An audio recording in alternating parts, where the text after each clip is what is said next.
Hola chicos, ¿cómo están? Bueno, en la clase de hoy vamos a estar viendo infecciones respiratorias de vías inferiores. La clase anterior que tuvimos vimos infecciones respiratorias pero de vías superiores.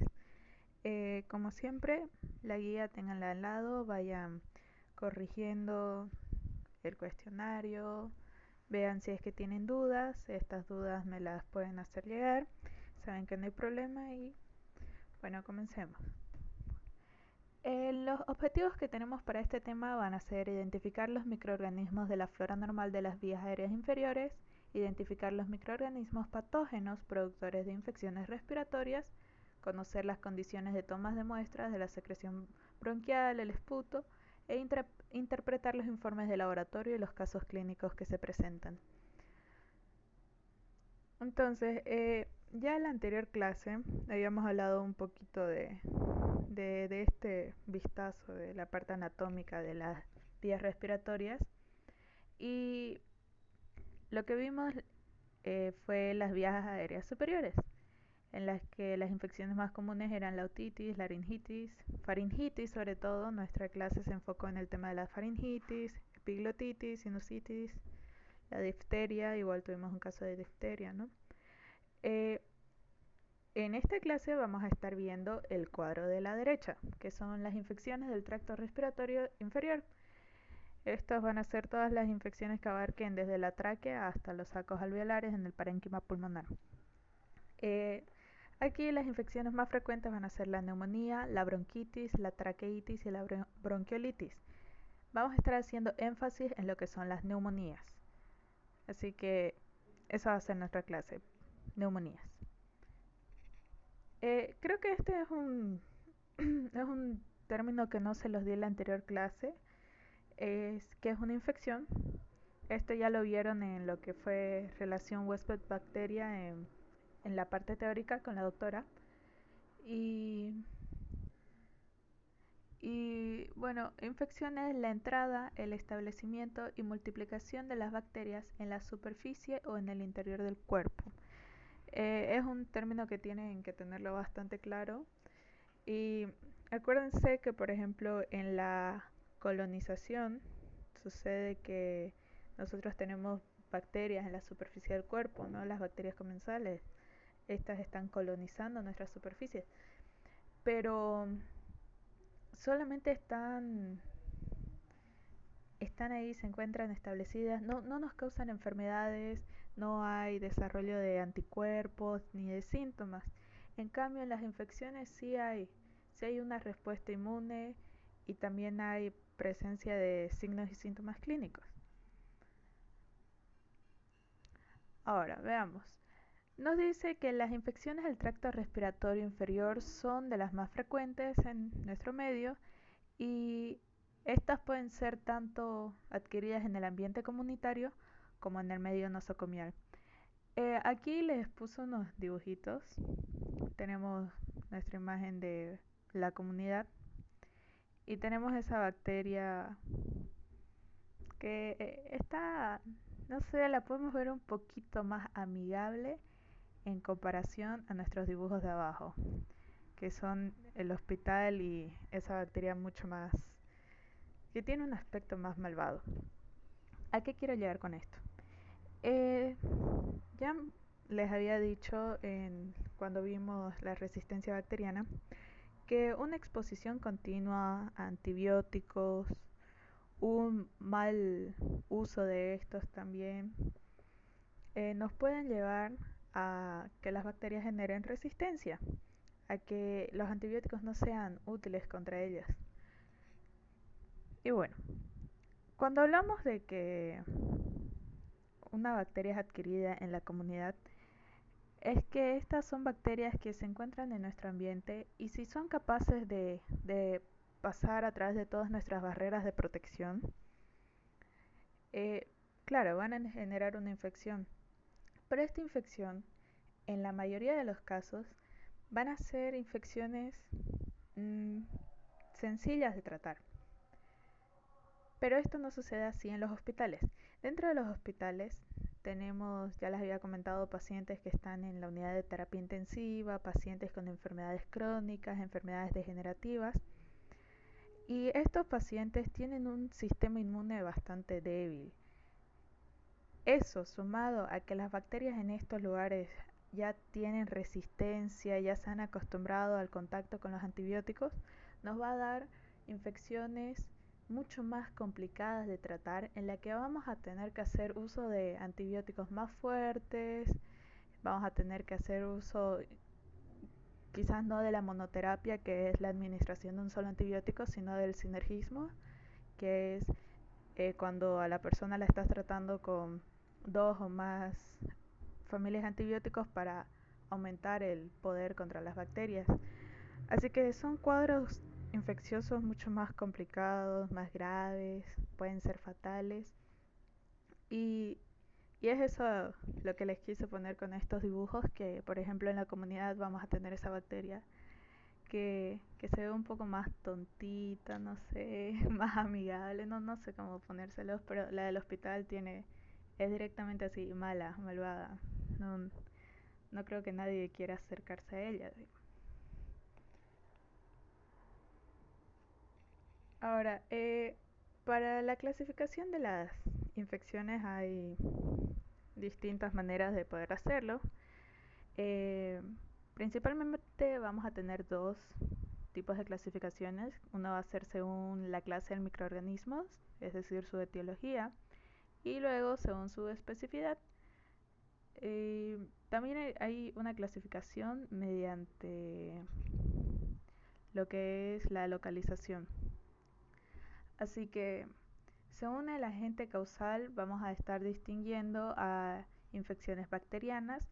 Como estamos hablando de infecciones de las vías aéreas, decidí ponerles ejemplos de, de microorganismos que vayan a causar, ¿no?, en cada una de, la, de los tipos.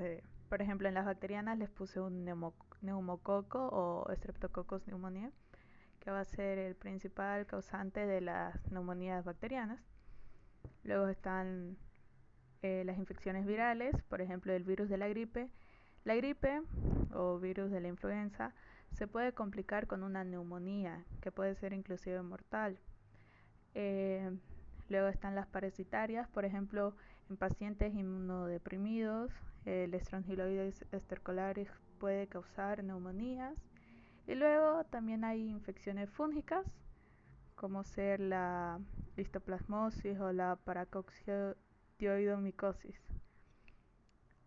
Nosotros en esta materia, ya les he repetido varias veces, vamos a estar viendo las dos de arriba, las bacterias y los virus, y las dos de abajo, parásitos y hongos, van a estar viéndolos con sus respectivos docentes en parasitología. Ya, luego ya les había dicho que según la especificidad de las infecciones pueden ser específicas o inespecíficas. En las específicas tenemos estas infecciones estos cuadros que son solamente causados por tal bacteria o tal virus, por nadie más. Como ser la tosferina, que es causada por la bacteria Bordetella pertussis, la tuberculosis es causada por el Mycobacterium tuberculosis y la difteria es causada por el Corynebacterium diphtheria. No son causados por ningún otro microorganismo, solamente ellos pueden causar estas enfermedades. Ahora, las inespecíficas son más frecuentes, pero cuando decimos inespecíficas es porque son cuadros que pueden ser causados por distintos agentes causales, valga la redundancia. Por ejemplo, una neumonía ya vimos que puede ser causada tanto por virus, por parásitos, hongos, bacterias, una faringitis también. Lo que son las infecciones gastrointestinales también pueden ser causadas por un sinfín de microorganismos, pero hay otras, por ejemplo la tuberculosis solo va a ser causada por el Mycobacterium tuberculosis. Así que es a eso de si son específicas o inespecíficas. Y por último, de acuerdo a la localización, ya sabemos, pueden ser de las vías aéreas superiores o inferiores. En las superiores la infección más común es la faringitis y en las inferiores la neumonía. Ahora esto ya es parte del cuestionario, ¿no? Que dice completa el siguiente esquema y nos pone ahí un cuadrito con distintos órganos y estructuras y tenemos que poner la flora normal de estos. Ahora aquí hay una diferencia con las vías aéreas superiores que habíamos visto que a excepción de solamente algunas regiones estaban colonizadas por distintas bacterias. En las vías aéreas superiores solamente el oído medio, la laringe y los senos paranasales eran estériles. Pero en las vías aéreas inferiores vamos a tener de que son estériles totalmente. No tienen que haber bacterias. El momento en que llegan bacterias en estas regiones es muy probable que se desarrolle una infección. Así que en los tres cuadritos lo completan con es estéril y es estéril. Ya. Aquí tenemos un concepto de neumonía. Dice, la neumonía es un síndrome parenquimatoso pulmonar de condensación que origina inflamación de los sacos aéreos de uno o ambos pulmones a causa de una infección. Sí, bueno, este es un concepto que yo armé luego de leer un poquito del Robbins y del libro de Argente de Semio, pero es muy complicado, no sé. Quédense con que la neumonía es la infección pulmonar, es una infección que ocurre en el parénquima pulmonar y que va a derivar en presencia de líquido, puede ser, en, dentro de los sacos alveolares. Porque es eso. Aquí hay un cuadro, un esquema de cómo es la fisiopatología de la neumonía. Es más o menos como para que sepan qué es lo que sucede. La verdad que de aquí no se les va a preguntar nada en esta materia al menos. En patología sí, en patología un poquito más adelante en el año van a ver sobre todo la parte inferior del cuadro. Esta parte de acá, sí, eso es P segura en patología con sangüesa. Lo que sí se pueden quedar para esta materia es el tema de esto de acá. A ver, la neumonía puede darse por colonización de bacterias patógenas en tracto respiratorio superior. Ya vimos de que en la parte superior hay bacterias, pero en la parte inferior no hay nada. Así que si es que estas bacterias del tracto superior se mueven al inferior, pueden generar una neumonía. Y luego por colonización de nasofaringe o conjuntiva de patógenos del canal del parto. Esto sucede, hay ciertas neumonías que solamente ocurren en recién nacidos, en neonatos. Y ahorita el mejor ejemplo que les puedo dar es, por ejemplo, en el tema de la clamidia. Las mujeres que tengan clamidia, la clamidia es una infección causada por la bacteria Clamidia trachomatis, siendo la clamidia un género de bacteria. Si es que están embarazadas estas mujeres y dan a luz de manera natural, más que seguro que el bebé se va a infectar. Se va a infectar y como esta es una enfermedad de transmisión sexual, va a estar presente en las secreciones vaginales. Así que si pasa a través del canal del parto, pasa a través del canal vaginal, el bebé se va a poner en contacto con estas secreciones y por consiguiente con la bacteria. Y la clamidia trachomatis en los recién nacidos que se infectan de sus mamás causa esta neumonía en especial que se llama neumonía intersticial bilateral del lactante. Y bueno, a eso se refiere de patógenos del canal del parto en una situación de esa clase. Ahora, la infección depende. Esto no solamente es en neumonías, por ejemplo, o en infecciones respiratorias. Esto es en todas las infecciones. Hay distintos factores de riesgo de la persona. Los factores propios del agente agresor, es decir, de nuestra bacteria, de nuestro virus, de nuestro hongo, que va a ser el tamaño de inóculo y la virulencia, es decir, cuánta cantidad de esta bacteria entra, cuántos, si entran por ejemplo solamente 5 bacterias es probable de que no vaya a causar una infección, pero si entra, normalmente se manejan números bien grandes, ya van a ver por ejemplo si entran unas 10.000 bacterias, claro, eso es 10 a la tercera potencia, si entran 10.000 bacterias sí es probable que vaya a haber una infección. Hay bacterias que necesitan que sean mucho más que entren para verdaderamente causar la enfermedad. Y hay otras que solamente requieren una pequeña cantidad, bueno, pequeña entre comillas, para generarla. Así que más o menos la regla es mientras más bacterias entren, es más probable que uno desarrolle la enfermedad. Y luego están los factores propios del huésped. El huésped vamos a ser nosotros.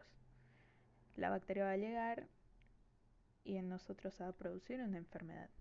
Acuérdense, en el reservorio esto no sucede, solamente se multiplica, pero en el huésped susceptible sí va a haber un cuadro clínico.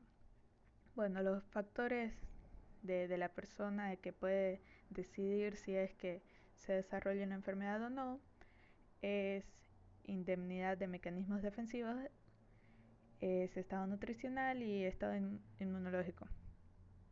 Es decir, si es que estamos comiendo bien, si es que estamos haciendo ejercicio, no estamos estresados, no tenemos enfermedades de base, etcétera, etcétera, vamos a estar en una mejor posición en caso de que nos infectemos con algo. Quizás sí vayamos a desarrollar la enfermedad, pero vaya a ser de una manera bastante leve y no vamos a estar en peligro de que se complique o inclusive de que se vuelva algo fatal.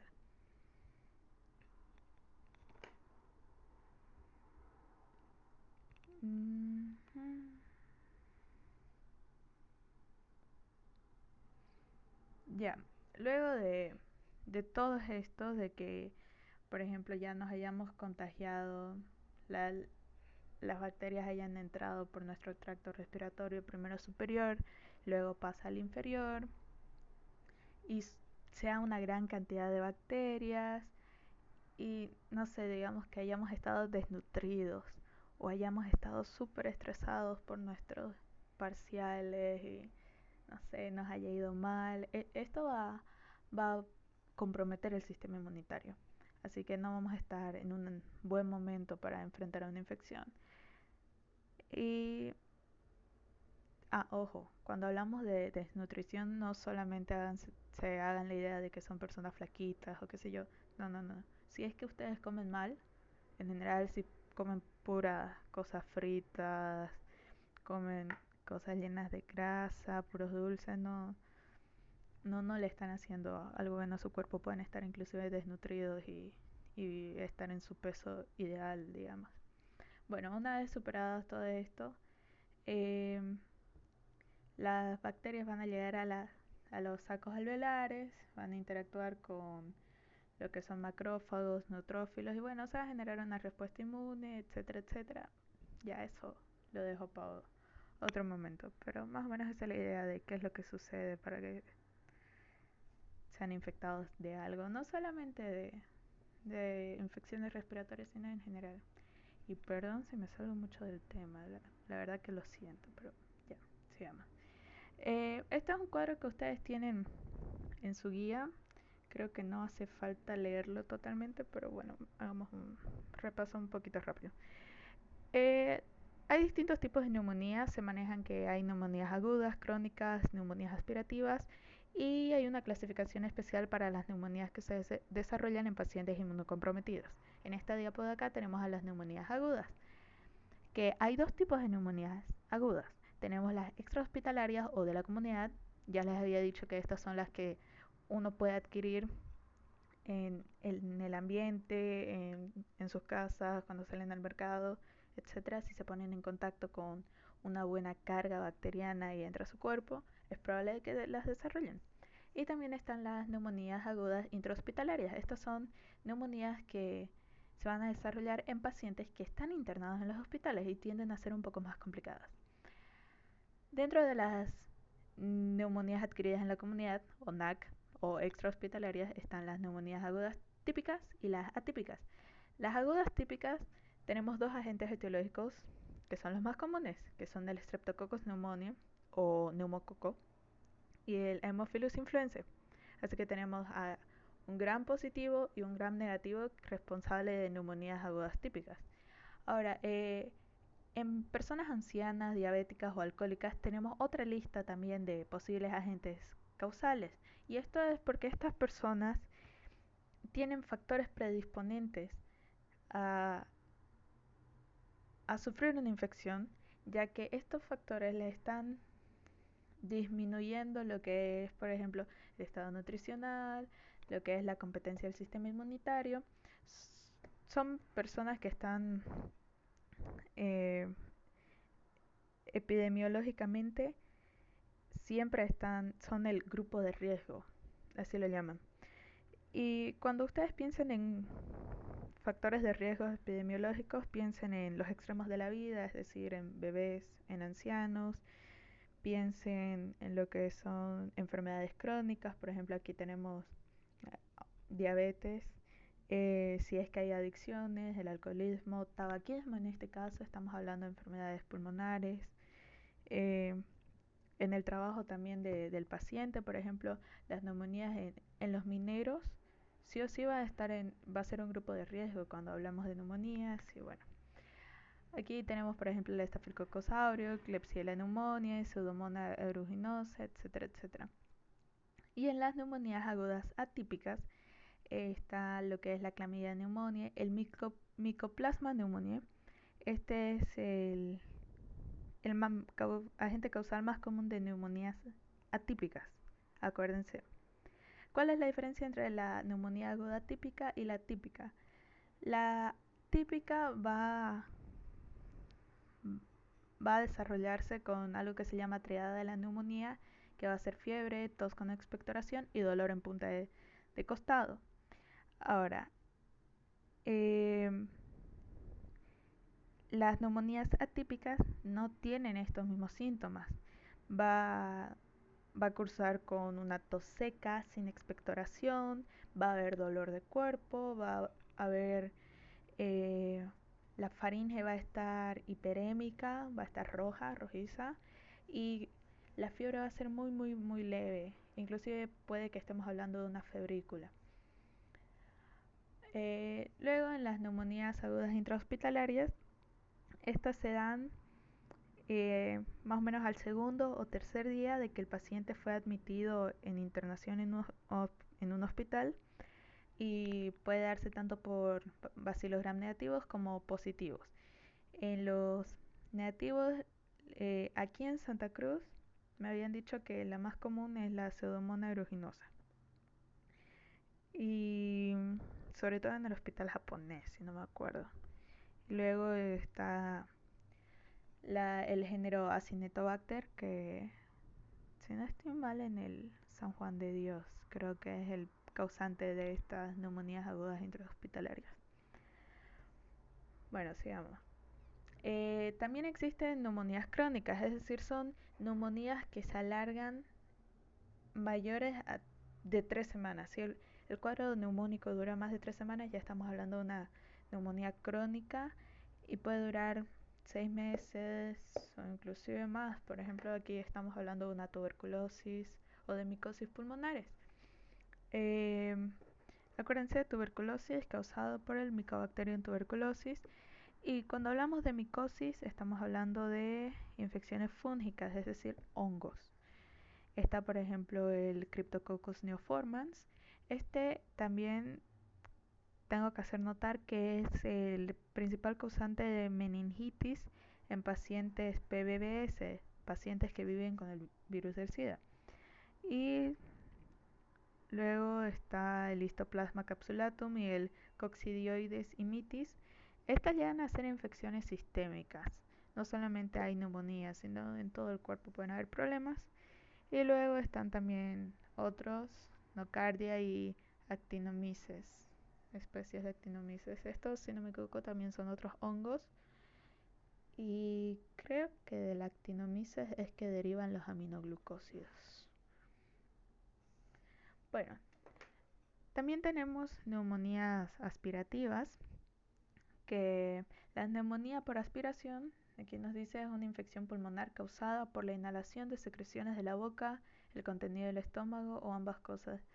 Según estuve leyendo, estas neumonías pueden darse, por ejemplo, en casos de intoxicación etílica, es decir, ebriedad, en la que el paciente va a estar vomitando y aspira su vómito y bueno, llegan bacterias del tracto digestivo a los pulmones y es todo un lío. Puede causar una neumonía, ya vieron.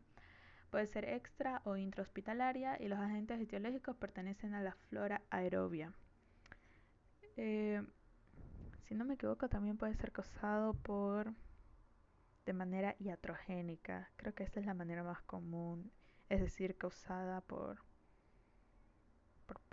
por el personal de salud, quizás cuando le están poniendo algún respirador o cosas así. Bueno, eh, flora aerobia, es decir, flora que necesita de oxígeno para crecer.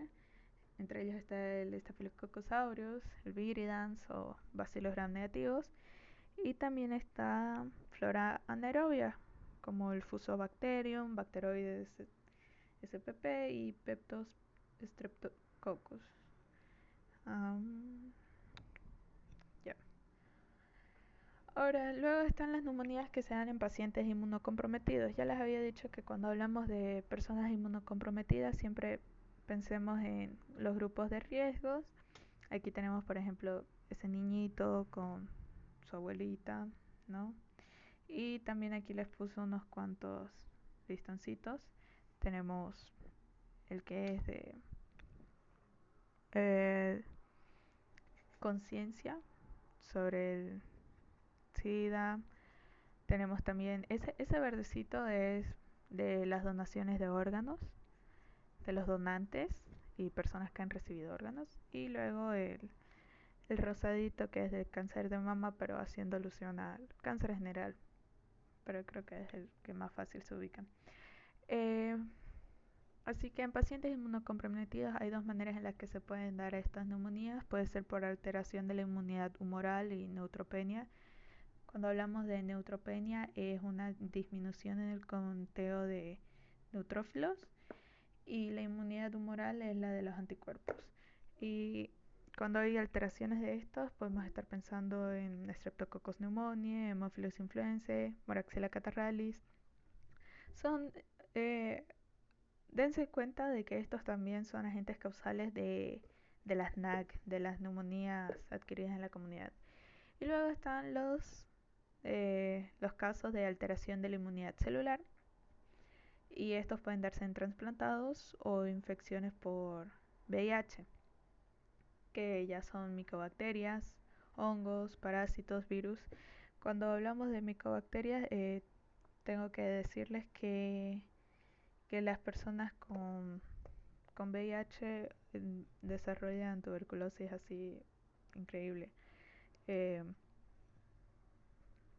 es bastante común de que la persona con SIDA, que ya está en la etapa SIDA de la infección, eh, tenga un cuadro activo de tuberculosis. Luego de hongos, parásitos, ahí nos están nombrando el Pneumocystis jirovecii. Eh, este, acuérdense, ya se les había nombrado, no sé si lo recuerdan bien, en lo que venían a ser los antibióticos, las sulfanamidas, el cotrimoxazol, que es la unión de sulfanamidas y trimethoprim, y este cotrimoxazol es el que se lo usa para el tratamiento de Pneumocystis jirovecii. Y también puede haber alguna infección viral, alguna neumonía viral en pacientes inmunocomprometidos. Ahora comencemos con los casos clínicos. Bueno, en nuestro primer caso vamos a estar hablando de un varón de 44 años, es obeso, exadicto a drogas de vía inhalatoria desde hace 10 años y exalcohólico. Es decir, ya nos está poniendo yo creo que se están dando cuenta es como la persona ideal para que haya alguna infección, ya ven, es obeso, consumía drogas de vía inhalatoria, exalcohólico, es decir, probablemente su sistema inmunitario está hecho bolsa, por muy mal que suene. Ya, estos son datos epidemiológicos, así que vayan anotándolos. Luego tenemos que reside desde hace un año en un centro de rehabilitación. En estos centros normalmente hay hacinamiento, hay otras personas enfermas, así que también es un factor predisponente a agarrar una infección, sobre todo de vías respiratorias. Acude a urgencias por clínica de 3 días de evolución de intensa tos con expectoración purulenta, fiebre de 41 grados centígrados. Horas antes de acudir al hospital comienza con disnea progresiva y dolor en punta de costado. Disnea es la dificultad para respirar, por si acaso. Es como un sentimiento de que se está ahogando. A la auscultación se encuentra taquicárdico, es decir, su corazón está latiendo muy rápido.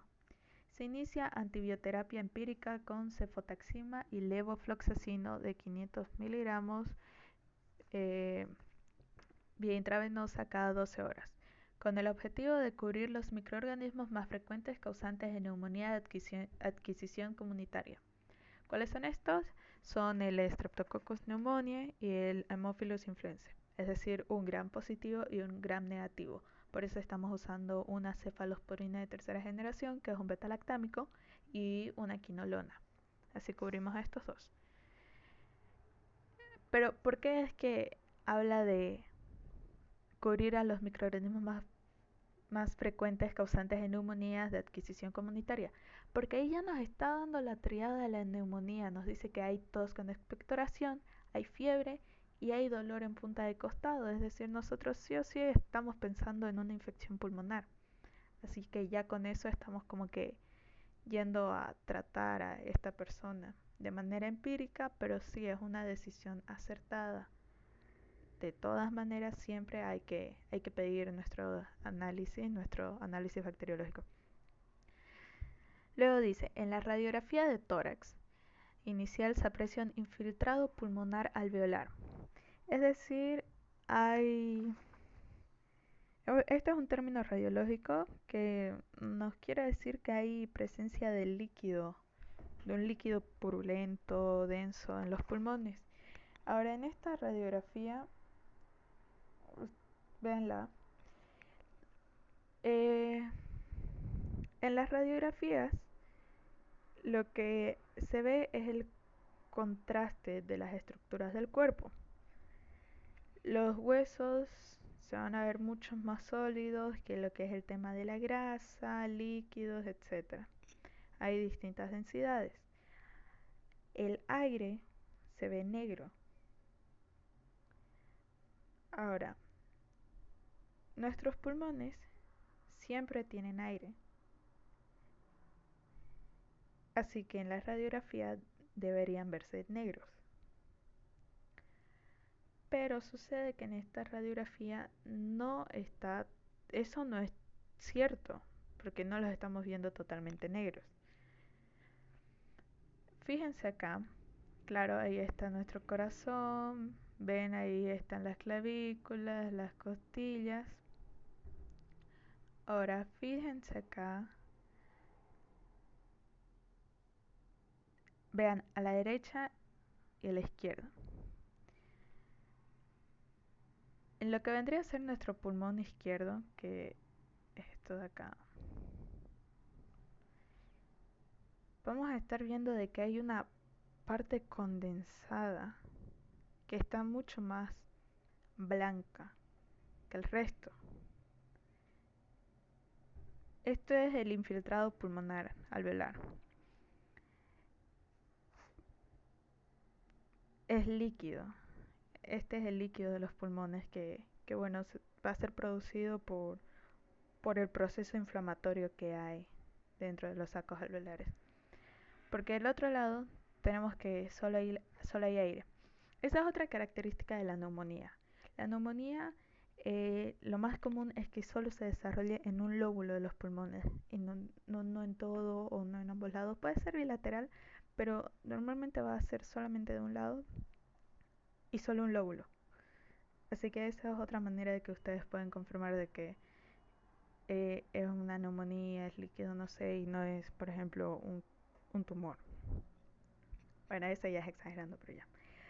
Eh, Dice, se solicita cultivo de esputo, el laboratorio reporta en la tinción de Gram abundantes diplococos gram positivos y en el cultivo crece la bacteria productora del 80% de las neumonías de adquisición comunitaria. ¿Quién es un diplococo gram positivo? El neumococo, el Streptococcus pneumoniae. Ahora en el hemograma también nos dice que había una leucocitosis, es decir, un aumento del conteo de leucocitos a más de 22.000 por milímetro cúbico. Lo normal, acuérdense, es de 5.000 a 10.000.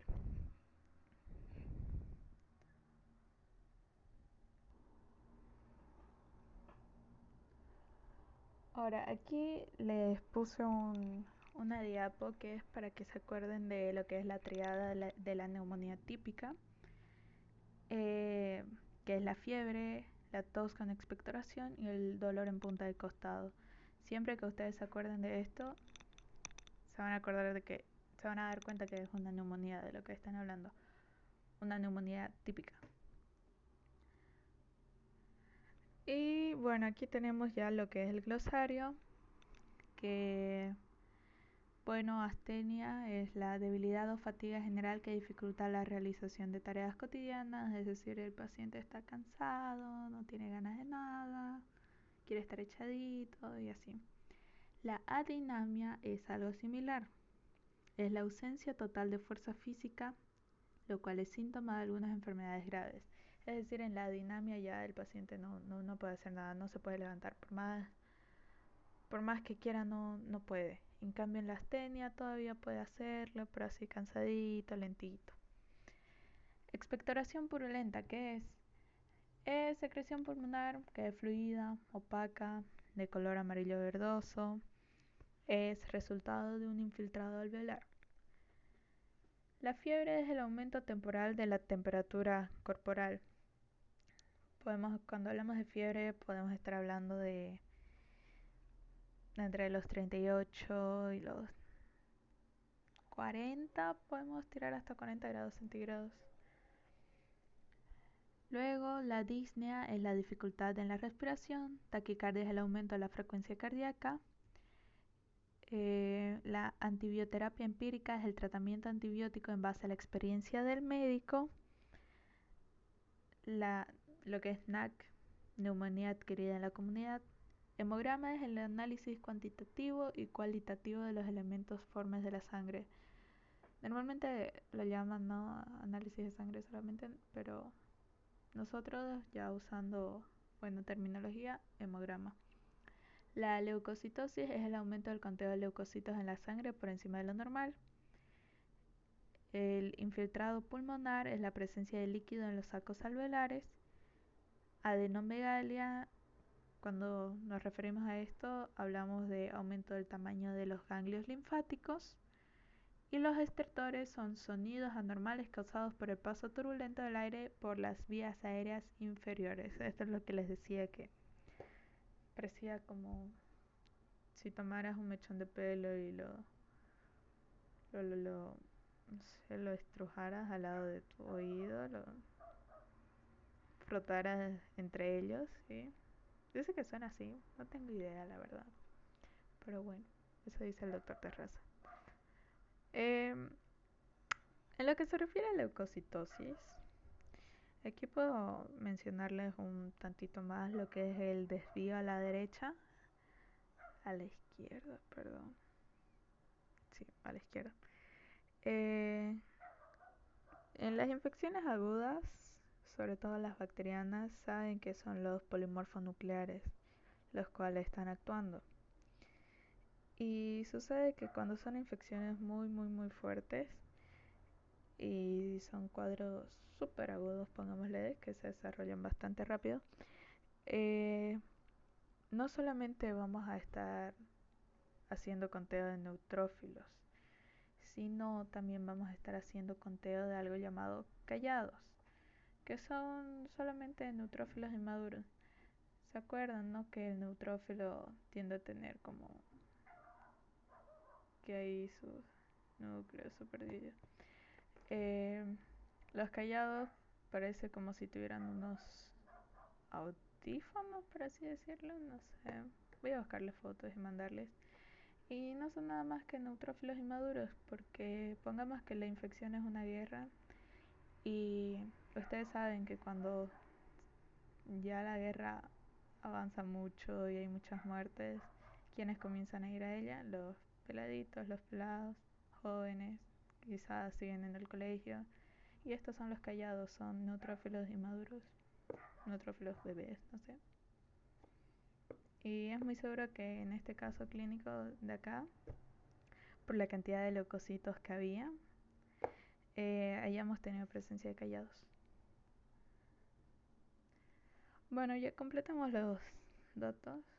Datos clínicos usando terminología médica. Ojo, tenemos que hay tos con expectoración purulenta, hay fiebre, disnea progresiva, es decir, cada vez le cuesta más y más respirar, hay dolor en punta de costado y también hay infiltrado pulmonar alveolar y taquicardia, igual hay taquicardia.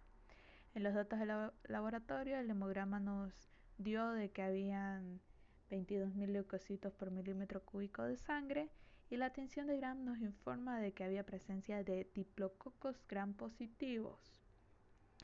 En los datos epidemiológicos, los cuales son factores predisponentes, tenemos de que era un paciente obeso, exadicto a drogas de vía inhalatoria, exalcohólico, estuvo en un centro de rehabilitación y también hubo tratamiento previo con cefotaxima y levofloxacina.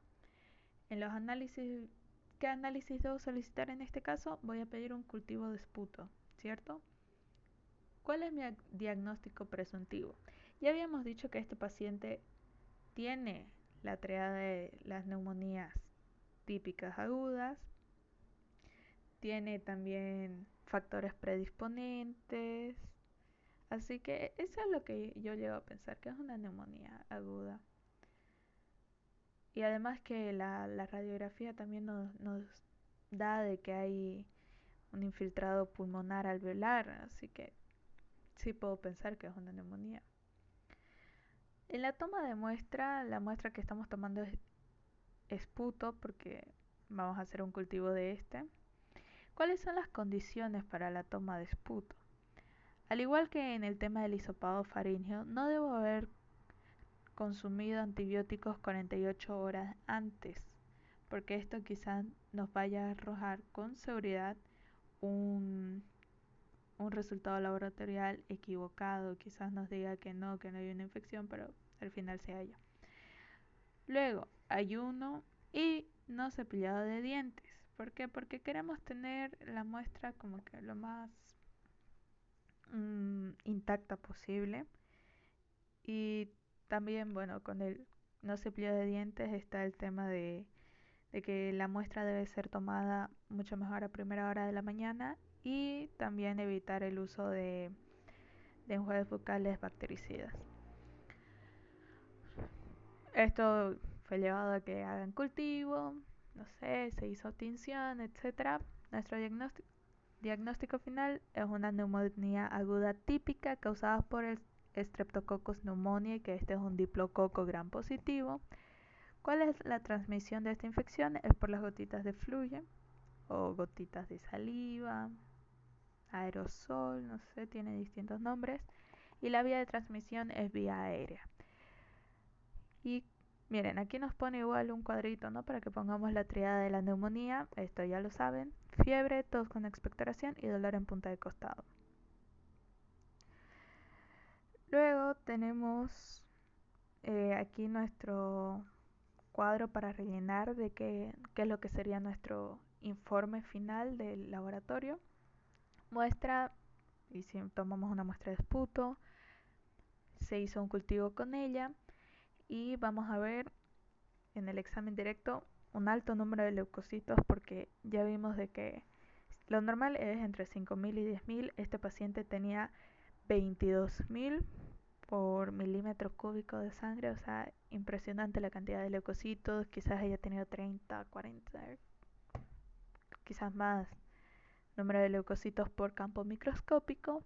Luego eritrocitos es muy probable que haya estado en una cantidad normal entre 0 y 5.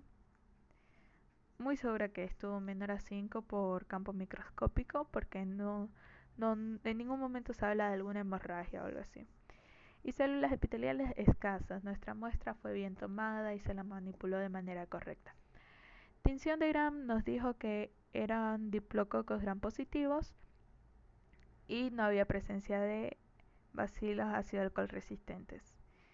En el cultivo bacteriológico se logró aislar el Streptococcus pneumoniae o neumococo y el antibiograma nos dice que esta bacteria es sensible a cefalosporinas, quinolonas, macrólidos y es resistente a aminoglucósidos porque ya saben, a los aminoglucósidos les gustan más los gram negativos. Una pregunta que me hicieron, ahora que me acuerdo, era cuál era la diferencia entre hipertermia y fiebre, si es que estos términos son intercambiables y no. Cuando hablamos de fiebre vamos a estar hablando de una temperatura encima de lo normal, es decir, por encima de los 38 grados. A ver, la temperatura normal del cuerpo la vamos a tener entre 36.5 y 37.4, más o menos ese es el rango que se maneja.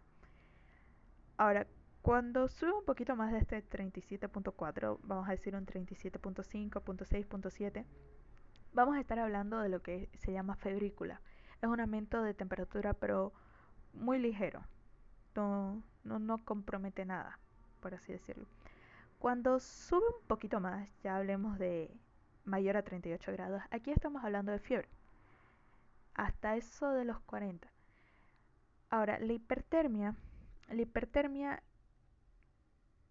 tiene la característica de que es el aumento brusco de la temperatura, por encima de los 40 grados.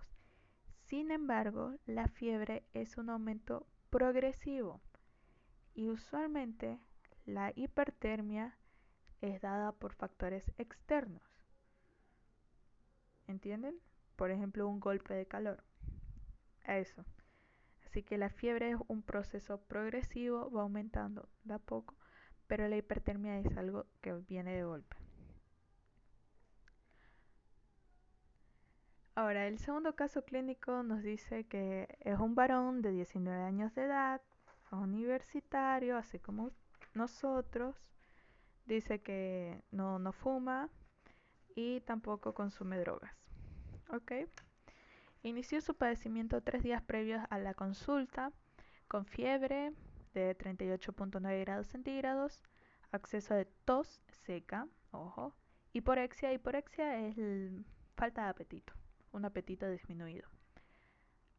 Leves molestias osteomusculares y fatiga. Es decir, tiene fiebre, tiene tos, sin expectoración, no tiene hambre, está cansado, le duelen los músculos, los huesos. Bueno, no hay náuseas ni vómito. Las evacuaciones intestinales eran normales. Nos refirió síntomas urinarios. Negó cefalea y odinofagia. Se automedicó con paracetamol.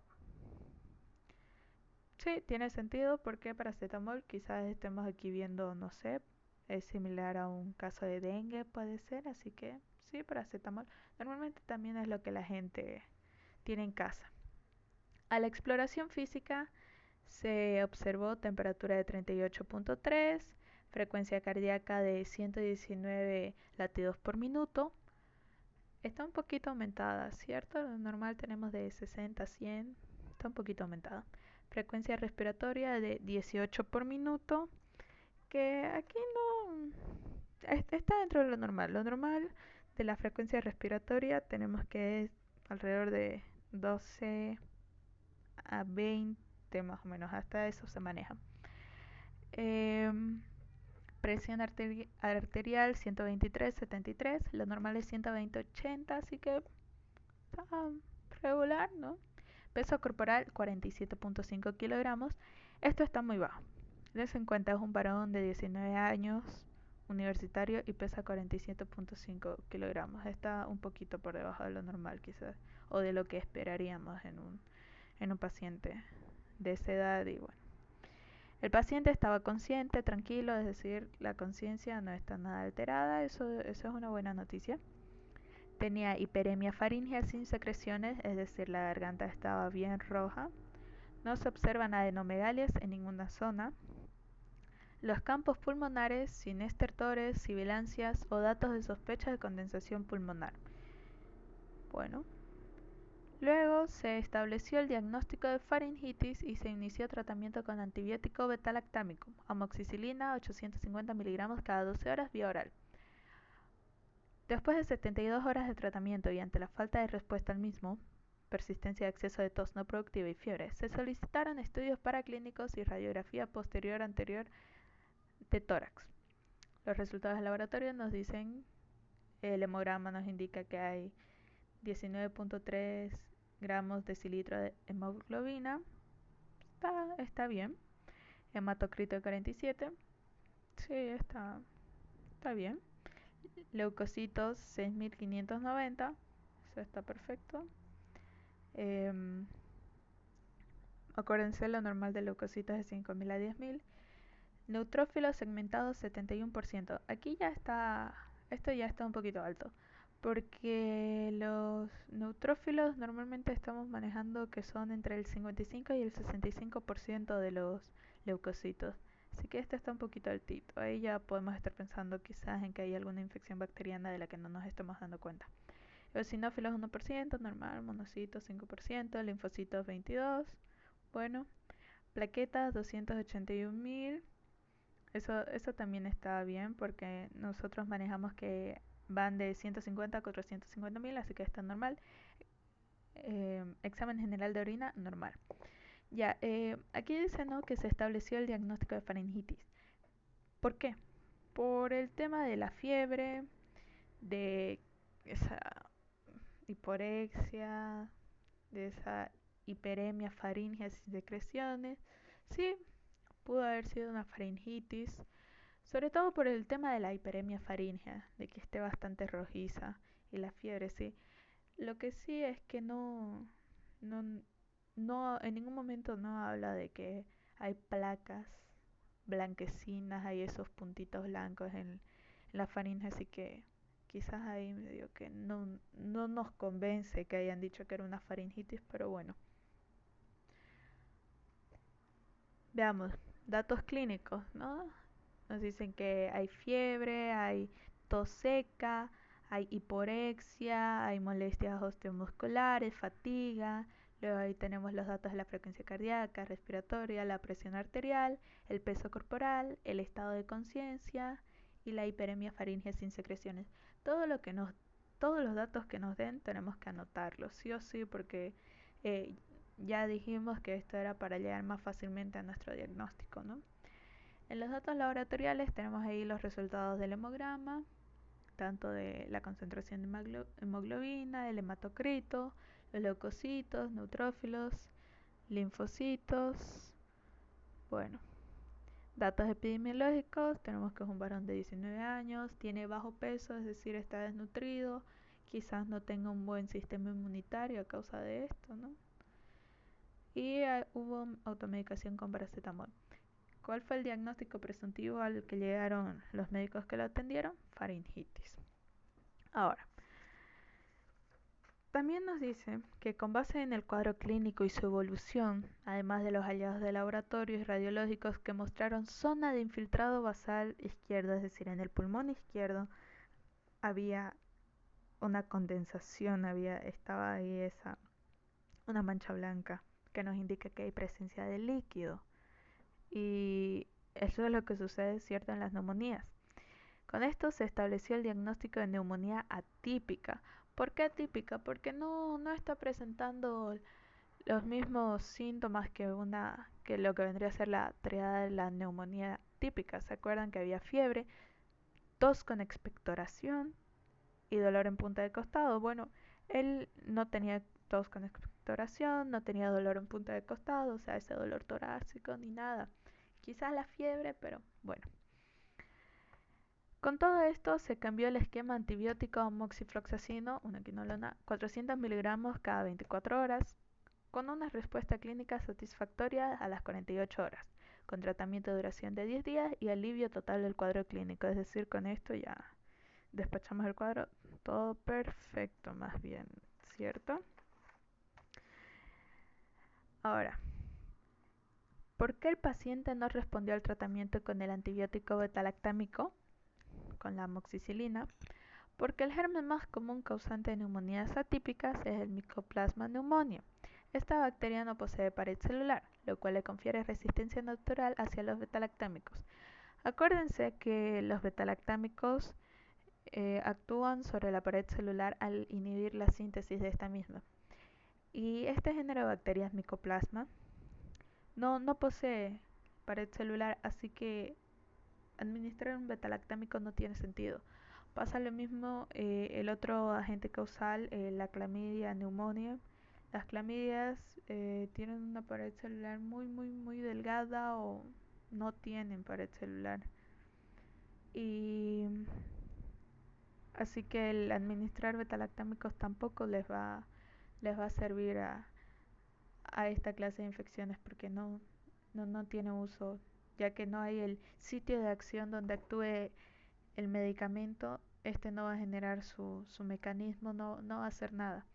Pero ya como le están inyectando unas quinolonas, aquí sí va a haber una reacción y una mejoría del cuadro, ya que acuérdense lo que son las quinolonas inhiben la síntesis de ácidos nucleicos, así que el mecanismo es totalmente diferente.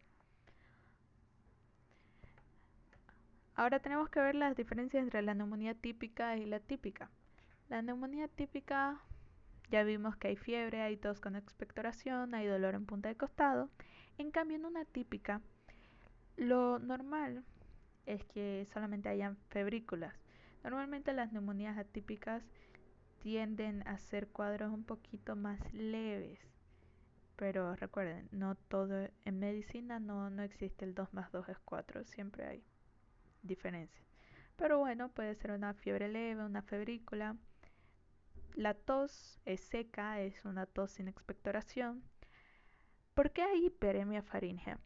Por el mismo, por el mismo punto de que la tos es seca, de tanto toser, como no hay algo que, por así decirlo, lubrique la garganta, la, la garganta se va a cansar, se va a secar y por el constante movimiento eh, va a desarrollar esta hiperemia. Y luego están las molestias osteomusculares. Se dan cuenta de que esto de la neumonía típica, esos síntomas, y le voy a volver a decir,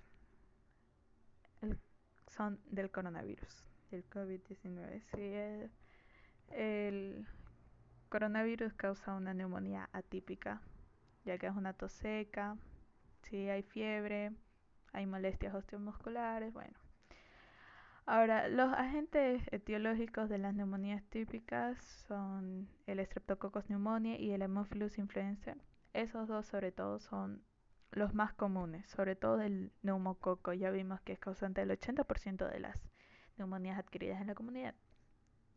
Y bueno, luego están las neumonías atípicas, que los agentes etiológicos más comunes son el Mycoplasma pneumoniae, la Chlamydia pneumoniae y la Legionella pneumoniae. Y tenemos este último caso clínico, que dice es el análisis bacteriológico de esputo de un paciente con neumonía de etiología viral. Muestra esputo, el examen directo muestra 6 a 8 leucocitos por campo, células epiteliales escasas, eritrocitos 1 o 2 por campo. Bueno, tinción de Gram, no se observan bacterias. Tinción de Ziel-Nielsen, no se observan bacilos ácido alcohol resistentes. Cultivo, no se observa crecimiento de colonias bacterianas, ya que es un virus. Y antibiograma, bueno, ahí que podemos decir, si no hay crecimiento de bacterias, ¿cómo vamos a hacer el antibiograma? No, no se puede, es causada por un virus. Y bueno, chicos, es esa la clase. Cualquier duda que tengan la pueden escribir.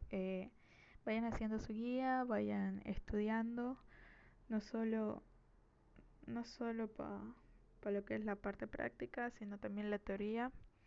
Eh, no sé la verdad cómo es que, bueno, la doctora es bien cumplida y a ella le gusta, ya han visto que no le gusta perder ni una sola clase. Así que respecto al subparcial, no tengo idea, la verdad que quiere hacer la doctora, quizás lo posponga hasta cuando volvamos a la U o no sé. Pero de todas maneras vayan estudiando. Eh, yo... mm, examen conmigo como tal no tienen, así, pero bueno, vayan sobre todo repasando lo que es la resolución de casos clínicos, que es lo que hemos hecho. Fíjense, des en cuenta que primero vamos a la parte clínica, luego vemos la epidemiología del paciente y de la enfermedad a la que estamos apuntando. Luego ya corroboramos nuestro diagnóstico presuntivo con el laboratorio y todas esas cosas. Eh, y bueno, es eso. Sí, es eso. Gracias.